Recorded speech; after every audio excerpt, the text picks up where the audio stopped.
People, whatever they do, if you think about it, whatever they do, the very basis of anyone doing any action, from going to the toilet, from taking a nap, from getting dressed, from going out, from conversation with associating with friends, whatever action that they do is to bring themselves some kind of happiness or some kind of relief. That is the ultimate motivation.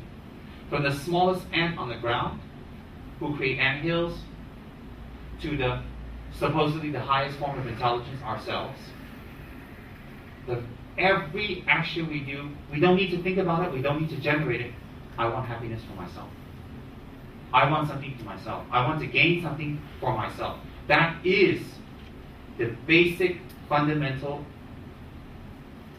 automatic thought that we have. What happens is, if we meditate or if we focus and we think about that, it doesn't bring us happiness, what we've been doing.